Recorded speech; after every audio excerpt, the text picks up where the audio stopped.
In this video, I want to give you a few drills that you can begin to implement in training in order to train the whip and the speed of your punches. The common and biggest mistake that I see guys do is they don't punch, they push.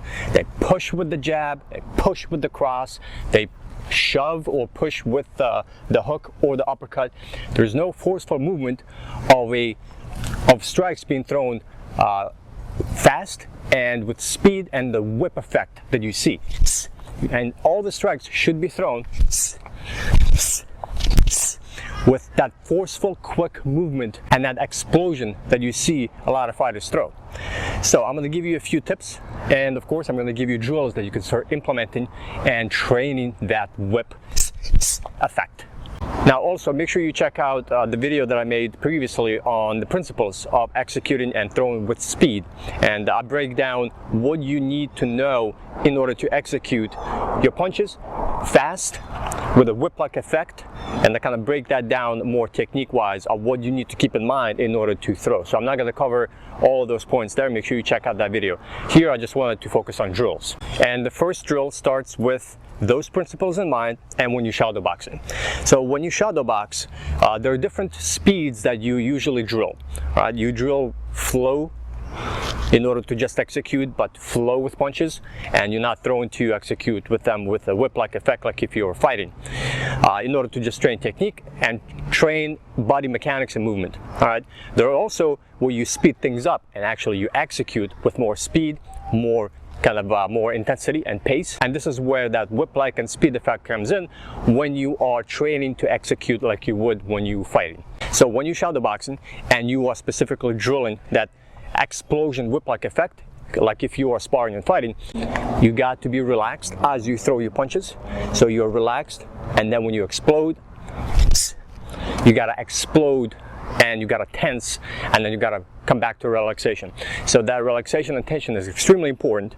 So you gotta start to implement in shadow boxing all those principles. Also, you need to induce that whip-like effect. The whip-like effect is where you punch and you snap your strike and then you bring it back. And you got to imagine as if you were throwing a towel. Like you took a towel and then you were throwing and you're trying to hit somebody with that towel. So a good drill to actually start implementing and kind of get in the mechanics is to actually have a towel and then you start to throw with it in order to snap that towel and bring it back. So use a small towel or a t-shirt, doesn't really matter. All you're doing is trying to get the mechanics of that whip. So I don't have a bag up, so I'll just do this on the fence. So what you have to do is you have to have that whip-like effect. So you take the towel and you try to snap that towel so you hear that thud, that kind of little, the tip of the towel hitting a target. And that's the same kind of movement you're going to be doing with the strike. So train with this. If you can execute this with the towel, the same mechanics going to apply. That whip-like effect. Towel hitting and bring it back. Punch coming out and coming right back. That kind of forceful snaps. Is that what you're looking for? The towel, of course, this is not the mechanic of a punch, but it's the mechanic of the whip. So train this with both sides. Whip-like effect comes from that elbow and that snap and coming right back. The mechanics of you throwing the towel those are not punch mechanics. So I want to emphasize that. It's just training and seeing what that snap-like effect has to be, so you can transfer that to your punches. Just like that. So that's your first drill. Just a simple towel and whip that towel out. Try to get that snap, that whip, and then put the towel down and apply it to your punches. Shadow boxing as well as on the bag. The next drill to start implementing and training the snap and the speed of your strikes is using a double-end tennis ball with a elastic band. And I have a video on this, on how to make one yourself, or you can buy one already pre-made on Amazon. And you can check out that video if you want to make one of these. This is a great way to also train your speed. It also trains your timing, accuracy, precision. But in context of this video, It's all about the snap and the speed. So this is great because you can transfer the shadow boxing and the towel drill to hitting something stationary that's going to bounce back and forth. And again, if you're throwing your strikes and you're pushing, you're gonna note that you either miss, you slide off, or there's no specific sound that you hear when you snap and whip your punch right at the tennis ball. So you want to apply the same principle as you did on the towel and shadow boxing and just throw it right on this ball. That fast snapping effect, and you're gonna hear that thud as it makes a connection. Again, also exhale on your strikes. Be relaxed at first, and then start just drilling. That effect, that snap, whip-like with speed of your strikes, and make sure you bring it back the same way you threw. So you don't want to strike and just hang in and just kind of have your fist stuck to the ball. You want to throw it and bring it right back, or the ball is going to come back and hit you. So you want to snap it, whip it, bring it back. Perfect way to train this. Same with a cross. Doesn't always have to be a jab. And you just stand here and just drill. Get that snap. Not a push. That snap, forceful snap of your strikes. Remember, it's the whip. The whipping effect of your strike. As fast as it goes out, the same speed needs to come back. Like you're trying to yank something out of a fire. But you're trying to do it so fast that you're whipping your hand, your fist, grabbing something and coming back with it. So this is the second great drill to start implementing in order to train that snap. Change your stances, go with the other one, orthodox and southpaw, and get that whip effect. The next drill for snapping and whipping your punches is a bit esoteric. I have not seen anybody use this, and I got this from an old Bruce Lee book. And in there he talked about that if you hand a piece of paper and then you punch it, in order to get the snap and whipping effect to drill, you'll hear a sound, a specific sound, when a punch lands just right with the whip and the speed that you need. So this is a great drill, and it will train your punches to snap and whip like you need to. So just take a piece of paper, hang it from the ceiling or from a bar, and start hitting the paper with the whip and the speed.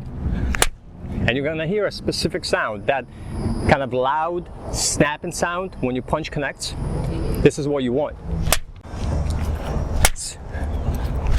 And same with the cross. You want to hear that sound, that whipping effect that you hear on the paper. Now if you're doing this inside, it's going to be a little easier. It's not going to be as windy. And just throw your jabs, throw your crosses. You can throw your hooks. Hooks are a little different, but you should still hear that sound if you're throwing it right and whipping your hook or whipping your other punches. So great drill to add into your training for the snap and the whip of your punches. And then for the next drill, you apply everything on the bag. So the bag gives a little bit more resistance and it doesn't swing as much. So this is where a lot of bad habits are developed, because newer guys or even advanced guys go in the bag and they spend a lot of time on the bag without developing the speed, the whip, and the snap. And they tend to push when they land, and they push the bag. They don't punch, but they push. And they kind of stick their punches to the bag instead of snapping and exploding through the bag using that whip from the other drills. So you basically take the principles of the other drills and apply it to the bag. So instead of punching at the bag, you punch through the bag, but with the speed, the snap, and the whip. So you punch, but you don't leave your punch hanging or stuck on the bag. You punch and then you retract back. Again, same principles that you did on the paper, on a double tennis ball drill, with the towel. Same mechanics.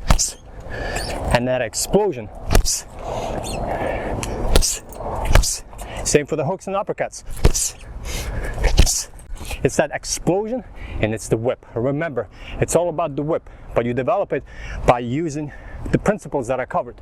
Now, kind of going back to the towel, I didn't have the bag up, but once you have the bag up, practice the towel drill, snapping to get the feel of how the punch is supposed to go and retread back and how it's supposed to whip and snap.